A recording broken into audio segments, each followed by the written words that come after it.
Hormuz প্রণালী একসময় যেখানে প্রতিদিন ২০ থেকে ৩০টি তেলবাহী ট্যাঙ্কার চলাচল করত, বিশ্বের ৩০% তেল যেত এই পথে। আজ সেই প্রণালী যেন এক বিশাল শ্মশানের নিরাপত্তা ধারণ করেছে। পানি স্থির, ঢেউ নেই, জাহাজ নেই, শুধু মাঝে মধ্যে ইরানের নৌটহল বোট ভাসে, যেন মনে করিয়ে দেয় আমি এখন এখানকার মালিক। যুক্তরাষ্ট্র ও ইরানের মধ্যে যুদ্ধবিরতি হয়েছে, কাগজে কলমে হরমুজ প্রণালী উন্মুক্ত ঘোষণা করা হয়েছে। চুক্তির অংশ হিসেবে ইরান টোল আদায় করবে, যুক্তরাষ্ট্র তা মেনে নিয়েছে। কিন্তু বাস্তবতা ভিন্ন। শিপিং কোম্পানিগুলো এখনও এই পথ এড়িয়ে চলছে। আন্তর্জাতিক শিপিং সূত্র জানিয়েছে, যুদ্ধবিরতির পর থেকে এখনও একটি তেলবাহী ট্যাঙ্কারও হরমুজ প্রণালী দিয়ে যায়নি। মাত্র হাতে গোনা কয়েকটি পণ্যবাহী জাহাজ পার হয়েছে। বেশিরভাগ শিপিং কোম্পানি এখনও সতর্ক অবস্থানে রয়েছে, কারণ ভয়, অনিশ্চয়তা আর নিরাপত্তা ঝুঁকি এখনও কাটেনি। কাগজে প্রণালী খোলা থাকলেও বাস্তবে তা কার্যত স্থবির হয়ে আছে। বিশ্ব জ্বালানি বাজারে এর প্রভাব পড়তে শুরু করেছে। প্রথম কারণ, নিরাপত্তার অভাব। যুদ্ধবিরতি হলেও ইরানের ড্রোন ও ক্ষেপণাস্ত্র এখনও সতর্ক অবস্থানে আছে। শিপিং কোম্পানিগুলো জানে একটি ভুল বোঝাবুঝি ড্রোন হামলার কারণ হতে পারে। যুদ্ধকালীন কয়েক ডজন জাহাজ ইরানের মিসাইলে আক্রান্ত হয়েছে, সেই স্মৃতি এখনও ভোলেনি কেউ। দ্বিতীয় কারণ, বীমা সংকট। যুদ্ধ শুরুর পর হরমুজ প্রণালী ব্যবহার করা জাহাজগুলোর বীমা প্রিমিয়াম আকাশ ছোঁয়া হয়ে গিয়েছিল। যুদ্ধবিরতির পরও বীমা কোম্পানিগুলো এখনও পুরোদমে কাভার দিতে রাজি নয়। একজন শিপিং এক্সিকিউটিভ বলেছেন, আমাদের জাহাজের বীমা প্রিমিয়াম আগে ছিল 0.1%, এখন তা 5%-এর বেশি। আমরা সেই ঝুঁকি নিতে পারছি না। তৃতীয় কারণ, আস্থার সংকট। যুক্তরাষ্ট্র ও ইরানের মধ্যে যুদ্ধবিরতি হয়েছে, কিন্তু এটি কতদিন টেকসই হবে? ট্রাম্প আবার নির্দেশ দেবেন না? ইরান আবার প্রণালী বন্ধ করে দেবে না? এই অনিশ্চয়তার মধ্যে কোম্পানিগুলো বিকল্প রুট খুঁজছে। দক্ষিণ আফ্রিকা হয়ে কেপ অফ গুড হোপ পথে জাহাজ চালানো হচ্ছে। যদিও তা 15 থেকে 20 দিন বেশি সময় নেয় এবং জ্বালানি খরচ অনেক বেশি, তারপরও হরমুজের চেয়ে সেই পথ নিরাপদ বলে মনে করছেন তারা।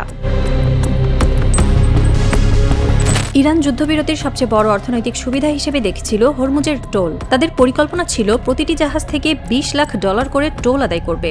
যদি প্রতিদিন 20টি জাহাজ যায়, তাহলে দৈনিক আয় $4 কোটি, যা বার্ষিক প্রায় $15 বিলিয়ন।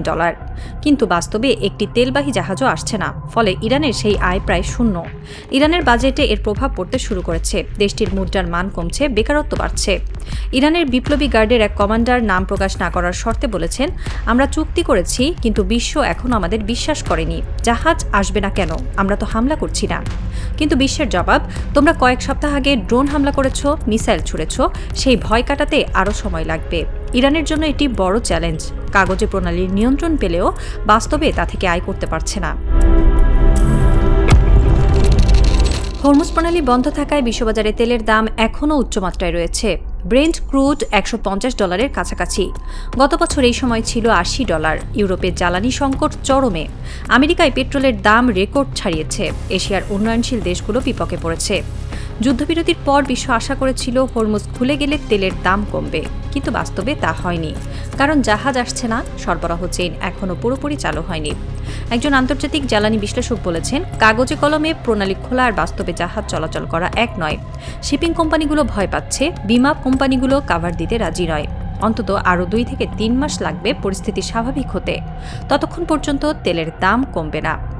ইউরোপীয় ইউনিয়ন জরুরি বৈঠক ডেকেছে। তারা বিকল্প জ্বালানি সরবরাহের পথ খুঁজছে, কিন্তু বিকল্প সহজ নয়। কাতার থেকে এলএনজি আসছে না, রাশিয়ার গ্যাস নিতে ইউরোপ রাজি নয়, আফ্রিকার সরবরাহ অপর্যাপ্ত।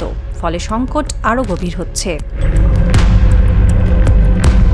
মধ্যপ্রাচ্যের কয়েকটি শিপিং কোম্পানি ইতিমধ্যে ইরানের সঙ্গে আলোচনা শুরু করেছে। তারা চায় ইরান লিখিত গ্যারান্টি দিক, কোনো জাহাজে হামলা হবে না। ইরান সেই গ্যারান্টি দিতে রাজি, কিন্তু শিপিং কোম্পানিগুলো চায় আন্তর্জাতিক তৃতীয় পক্ষের গ্যারান্টি, হয় জাতিসংঘ, নয়তো ওমান বা পাকিস্তানের মধ্যস্থতা। ইরান তাতে রাজি নয়। তারা বলে, আমরা এখন হরমুজের মালিক, এখানে যা হবে তা আমাদের নিয়মেই হবে, তৃতীয় পক্ষের দরকার নেই। এই ইস্যুতে আলোচনা আটকে আছে। শিপিং কোম্পানিগুলো অপেক্ষা করছে। কেউ প্রথম হতে চায় না, কারণ প্রথম জাহাজটি যদি আক্রান্ত হয় তাহলে পুরো চুক্তি ভেস্তে যাবে। আর তাই হরমুজ ফাঁকা পড়ে আছে, পানি স্থির, জাহাজ নেই, শুধু ইরানের নৌটহল বোট আর যুক্তরাষ্ট্রের ড্রোন আকাশে টহল দিচ্ছে, যেন যুদ্ধ শেষ হয়নি, বরং স্থগিত হয়েছে। হরমুজ প্রণালীর আজ সেই চেহারা, জল স্থির, তরঙ্গ নেই, জাহাজের গুঞ্জন নেই। কিন্তু এই ফাঁকা প্রণালী কোনো শূন্যতা নয়, এটি ইতিহাসের সবচেয়ে বড় বিজয়ের নীরব সাক্ষী। যে প্রণালীতে একসময় আমেরিকার পঞ্চম নৌবহর তাণ্ডব চালাত, আজ সেই প্রণালীতে ইরানের নৌটহল বোট ভাসে, আর প্রতিটি বোটের গায়ে লেখা ইরান জিন্দাবাদ। যুক্তরাষ্ট্রের প্রেসিডেন্ট ট্রাম্প বলেছিলেন, ইরানকে পাথর যুগে পাঠিয়ে দেব। তিনি তার 1300 মিসাইল ব্যবহার করলেন, তিনি ইরানের সর্বোচ্চ নেতাকে হত্যা করলেন, তিনি ইরানের সেতু ধ্বংস করলেন, ইরানের তেলের ডিপো জ্বালিয়ে দিলেন, কিন্তু ইরানকে পাথর যুগে পাঠাতে পারেননি, বরং উল্টো আমেরিকাকে হরমুজ ছাড়তে বাধ্য করলেন ইরান।